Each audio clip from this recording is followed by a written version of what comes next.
भक्तगणों, शिव पुराण रुद्र संहिता में आज आपको भगवान शिव के कृष्ण दर्शन नामक अवतार की कथा कहूँगा। आप उसको ध्यानपूर्वक सुने और इस चैनल को लाइक सब्सक्राइब जरूर करें, कथा सुनिए। नंदीश्वर कहते हैं संत कुमार जी, भगवान शंभु के उस उत्तम अवतार का नाम कृष्ण दर्शन है, जिसने राजा नमक को ज्ञान प्रदान किया था। उसका वर्णन करता हूँ, सुनो। श्राद्ध नामक मनु के जो इक्ष्वाकु आदि पुत्र थे, उनमें नौं का नाम नमक था, जिनका पुत्र नभाग नाम से प्रसिद्ध हुआ। नभाग के ही पुत्र अम्बरीश हुए, जो भगवान विष्णु के भक्त थे तथा जिनकी ब्राह्मण भक्ति देखकर उनके ऊपर महर्षि दुर्वासा प्रश्न हुए थे। मुने, अम्बरीश के पितामह जो नवक कहे गए हैं, उनके चरित्र का वर्णन सुनो। उन्हीं को भगवान शिव ने ज्ञान प्रदान किया था। मनुपुत्र नवक बड़े बुद्धिमान थे।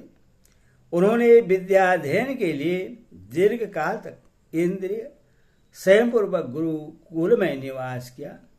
इसी बीच में इक्ष्वाकु आदि भाइयों ने नवक के लिए कोई भाग न देकर पिता की संपत्ति आपस में बांट ली और अपना अपना भाग लेकर वे उत्तम रीति से राज्य का पालन करने लगे। इन सब ने पिता की आज्ञा से ही धन का बंटवारा किया था। कुछ काल के पश्चात ब्रह्मचारी नवक गुरुकुल से सांगोपाग वेदों का अध्ययन करके वहां आए। उन्होंने देखा सब भाई सारी संपत्ति का बंटवारा करके अपना अपना भाग ले चुके हैं।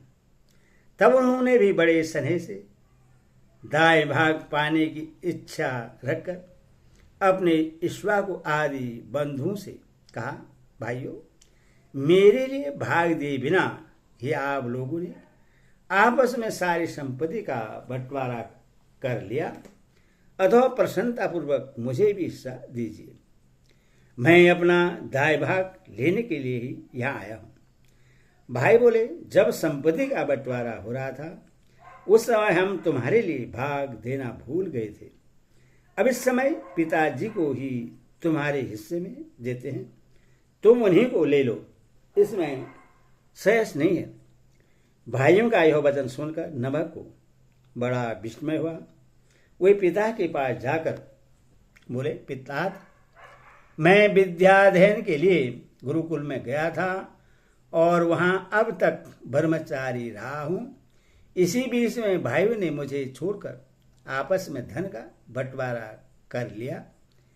वहां से लौटकर जब मैंने अपने हिस्से के बारे में उनसे पूछा, तब उन्होंने आपको मेरा हिस्सा बता दिया, अथवा उसके लिए मैं आपकी सेवा में आया हूं। नमक की वह बात सुनकर पिता को बड़ा विस्मय हुआ। श्रादेव के पुत्र को आश्वासन देते हुए कहा, बेटा, भाइयों की उस बात पर विश्वास न करो। वह उन्होंने तुम्हें ठगने के लिए कही है। मैं तुम्हारे लिए भोग साधक उत्तम दाय नहीं बन सकता। तथापि उन बचकों ने यदि मुझे ही दाय के रूप में तुम्हें दिया है, तो मैं तुम्हारी जीविका का एक उपाय बताता हूं।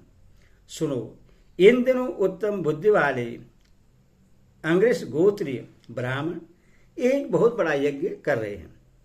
उस कर्म में प्रत्येक छठे दिन का कार्य वे ठीक ठीक नहीं समझ पाते, उसमें उनसे भूल हो जाती है। तो वहां जाओ और उन ब्राह्मणों को विश्वदेव संबंधी 2 सूक्त बतला दिया करो। इससे वह यज्ञ शुद्ध रूप से संपादित होगा। वह यज्ञ समाप्त होने पर वे ब्राह्मण जब स्वर्ग को जाने लगेंगे, उस समय संतुष्ट होकर अपने यज्ञ से बचा हुआ सारा धन तुम्हें दे देंगे। पिता की यह बात सुनकर सत्यवादी नवक बड़ी प्रसन्नता के साथ उस उत्तम यज्ञ में गए। मुने, वहां छठे दिन के कर्म में बुद्धिमान मनुपुत्र ने वैश्वदेव संबंधी दोनों सूक्तों का स्पष्ट रूप से उच्चारण किया। यह कर्म समाप्त होने पर वे अंगिरस ब्राह्मण यज्ञ से बचा हुआ अपना अपना धन नवक को देकर स्वर्गलोक को चले गए। वो यज्ञ शिष्ट धन को जब वे ग्रहण करने लगे, उस समय सुंदर लीला करने वाले भगवान शिव तत्काल वहां प्रकट हो गए। उनके सारे अंग बड़े सुंदर थे, परंतु नेत्र काले थे। उन्होंने नवक से पूछा, तुम कौन हो जो इस धन को ले रहे हो? यह तो मेरी संपत्ति है, तुम्हें किसने यहां भेजा है? सब बातें ठीक ठीक बताओ। नमक ने कहा, यह तो यज्ञ से बचा हुआ धन है जिसे ऋषि ने मुझे दिया है। अब यह मेरी ही संपत्ति है, इसको लेने से तुम मुझे कैसे रोक रहे हो? कृष्ण दर्शन ने कहा, तात, हम दोनों के इस झगड़े में तुम्हारे पिता ही पंच रहेंगे। जाकर उनसे पूछो और वे जो निर्णय दें उससे ठीक ठीक यहां आकर बतलाओ। उनकी बात सुनकर नभक ने पिता के पास जाकर उक्त प्रश्न को उनके सामने रखा। सरादेव को कोई पुरानी बात याद आ गई और उन्हें भगवान शिव के चरण कमल का चिंतन करते हुए कहा, मनोबले तात, वे पुरुष जो तुम्हें वह धन लेने से रोक रहे हैं साक्षात भगवान शिव हैं। यह तो संसार की सारी वस्तु ही उन्हीं की है, परंतु यज्ञ से प्राप्त हुए धन पर उनका विशेष अधिकार है। यज्ञ करने से जो धन बच जाता है उसे भगवान रुद्र का भाग निश्चित किया गया है। अधो यज्ञावशिष्ट सारी वस्तु ग्रहण करने के अधिकारी सर्वेश्वर महादेव जी हैं। उनकी इच्छा से ही दूसरे लोग उस वस्तु को ले सकते हैं। भगवान शिव तुम पर कृपा करने के लिए ही वहां वैसा रूप धारण करके आए हैं। तुम वहां जाओ और उन्हें प्रश्न करो, अपने अपराध के लिए क्षमा मांगो और प्रणाम पूर्वक उनकी स्तुति करो। नभक पिता की आज्ञा से वहां गए और भगवान को प्रणाम करके हाथ जोड़कर बोले, मैं ईश्वर, यह सारी त्रिलोकी ही आपकी है, फिर यज्ञ से बचे हुए धन के लिए तो कहना ही क्या। निश्चय ही इस पर आपका अधिकार है। यही मेरे पिता ने निर्णय दिया है। नाथ, मैंने यथार्थ बात न जानने के कारण भ्रमवश जो कुछ कहा है, मेरे उस अपराध को क्षमा कीजिए।